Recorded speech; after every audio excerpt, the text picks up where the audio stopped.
The Zamotz-Skjoldbrodir War, also referred to as the War of a Thousand Steps, because this was the first war fought in Eltham after the removal of the /LA spawn command forcing players to adapt, was a war that took place between the world powers of Eltham over the ethnic conflict between the Lemurian people and the nation of Skjoldbrodir following the Skjoldbrodir-Lemurian Wars.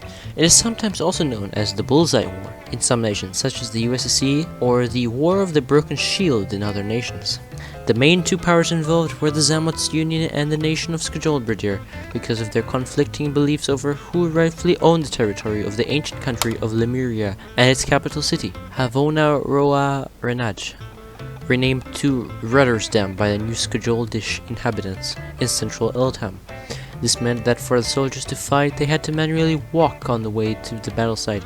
Additionally, in some places, it is sometimes also known as the Bullseye War, as a bullseye referred to the center of a target, and the war took place in the center of Eltham. This disclaimer before the video begins, I ask you to please subscribe and leave a like. It's free, and you can easily subscribe later. It's such an easy task, and it helps support the channel. So I ask you to do such a simple task. And I want you to leave in the comments below suggestions of what videos I should also make. And this is all for free. I am not charging anybody any money, not in real life, not in-game. Okay, enough said. Let's continue the video. During the Second Skjoldbrodir-Lemurian War, the large Lemurfolk city of Ruddersdam fell under Skjoldbrodir's control. The Skjoldbrodir mercenaries decimated the Lemurian attack force on the Skjoldbrodir Eldhamite capital city, Steinborg, and quickly returned the message and transferred their troops to Ruddersdam on the offensive. The Lemurians fled south to the Isle of Zamotz to escape the collapse of the Lemurian government.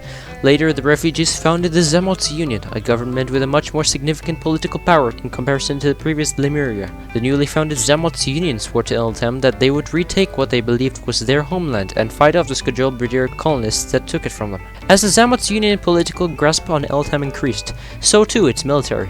As its armed forces grew, so did the probability of Skjoldbrodir becoming involved in another war with Lemurfolk. Tensions grew in Othnukan as nations and empires prepared for war. Propaganda was made by each the Zamotz Union and Skjoldbrodir in an attempt to gain allies with other nations and increase the size of their militaries. Public opinion was mixed. Many felt that this land belonged to Lemurfolk, as it always had been theirs. However, there was a large amount of people who believed Skjoldbrodir owned the land rightfully, and that the Zamotz Union was just looking for more political power and territory. The arms race continued until finally the day came where the Zamotz Union would officially declare war on the Skjoldbrodir-controlled city of Hefnaheim in an attempt to retake their homeland, Ruddersdam. The official declaration was made by a Zamotz Union representative by the name of Kadia Yelksidor, also known as Radio Blade, on the 8th of October 2021 at 5:22 GMT, stating that, "May the people of Lemuria return to the homeland they once knew.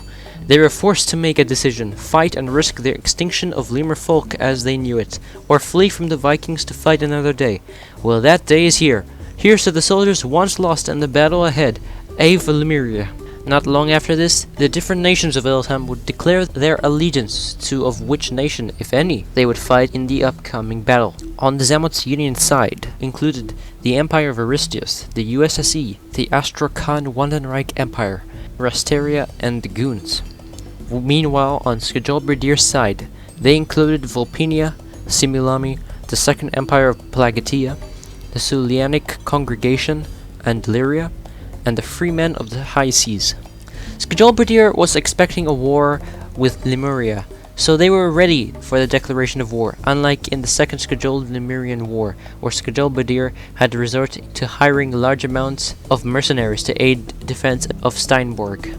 The defense fortifications of Hefnaheim had improved since the last time they had the Lemurians knocking on the door at Steinborg. The Zamotz Union had mostly relied on allies for this war, with Aristius and the AWE fighting by their side. The Zamotz Union was certain that the outcome would be a Skjoldbrodir loss and a Zamotz Union victory. The Zamotz Union, while preparing their military, also spent time creating strong relations with surrounding nations to their geographical position in Eltham. The stage was set, and both sides were ready as ever to face off once again at the City of Mountains, Hefnaheim. On the 9th of October 2021, the Zamotz-Union military rallied with their side in the great city of Shirkaniza and organized their forces for the upcoming assault. Skjoldbrodir and her allies prepared the defenses, making sure that Hefnheim was airtight as possible. The Skjoldbrodir military positioned themselves on the walls, with archers covering the plains and forests below them. Hefnheim would not fall under their protection, they thought, as they waited for the attackers to lay siege on their great city. As war crept closer and closer, the Zamotz-Union moved their forces, led by Zamott's chief commander El Kul, through the nether to their war base position not far from the looming walls of Hefnheim, called Drigo Fort. Fo Elan Lahamad-i Olia recalled being able to see archers positioned on top of Hefnheim's great stone walls, with their bows drawn and ready. With the attack force now organized and ready to fight, the soldiers keenly awaited for the countdown to end and the chaos to begin. The Zamotz-Union had organized its 4 battalions. The Aristos Battalion, officially referred to as the 1st Battalion, the AWE Battalion, officially referred to as the 2nd Battalion, the Zamotz Battalion, the Special Forces Battalion, and was lined up and ready for war. Before the war, Skjoldbrodir forces outnumbered Zamott's forces by around 40 soldiers, so Skjoldbrodir was confident that they would win.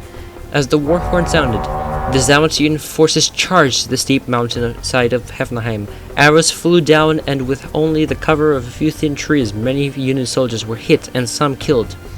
As the mountainside was hard to traverse, many Union fighters found themselves pinned down by oncoming arrow fire.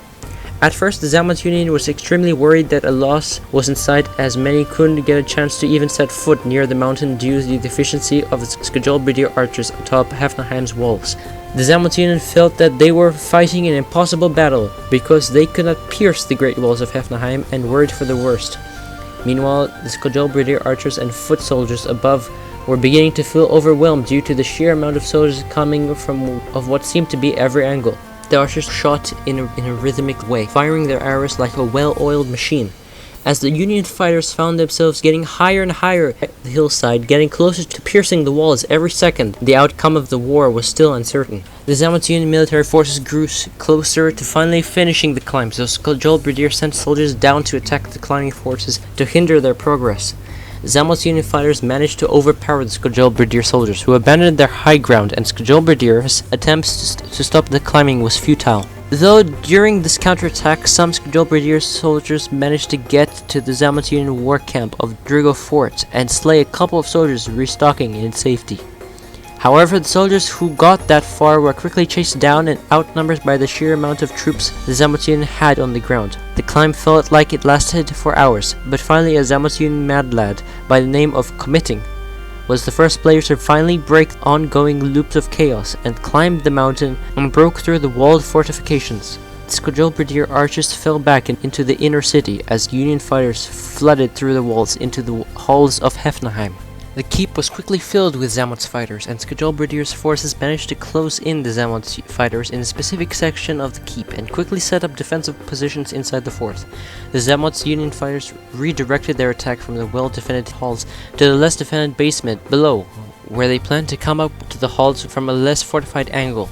Skjoldbrodir managed to counter this by sending some troops to hold off the attackers in the basement, though this gave the Zamott's soldiers a chance to push even harder and take most of the halls above. This left Skjoldbrodir spread out and mostly unable to fight the mostly unified groups of invaders. After almost no casualties, the Zamott's Union fighters managed to take the keep and kill all the military forces within, though this was not the end of the bloodshed. Many Zamott's Union fighters committed war crimes by executing unarmed citizens of the keep and littering the halls with their bodies. Even though this was a very small percentage of Union fighters committing these acts, it was still enough to spark outrage within Eldham. The keep was flooded with Zamott's Union soldiers as they looted and ransacked the place of storage rooms and armor halls. The Zamott's Union was now one step closer to taking back what they believed was rightfully theirs, Lemuria. By the end of the conflict, after the bodies were counted and identified, it was announced that the Zamott's Union had only had 4 casualties, and Skjoldbrodir had suffered an extreme 215 thanks to kill inflation from Zamott's troops killing unarmed men. This war set the scene for the future of Eldham onward from the 9th of September 2021. The Skjoldbrodir soldiers watched on as the Zamotzynian fighters paraded the streets and raised their banner over the once looming and powerful keep of Hefnheim. After the Skjoldbrodir defeat, their reputation as a primary political power in Eltham had phenomenally decreased.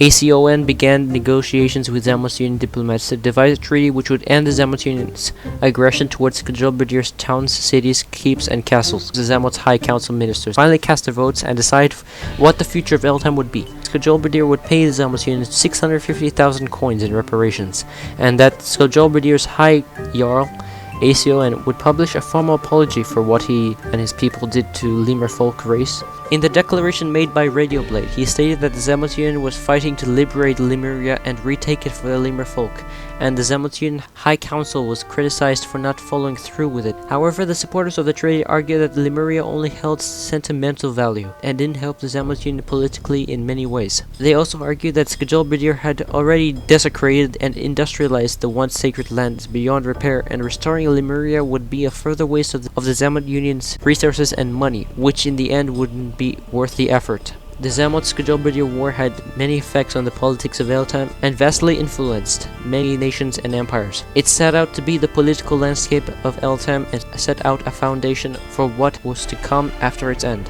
Anyways, thanks for watching, peace out, and goodbye.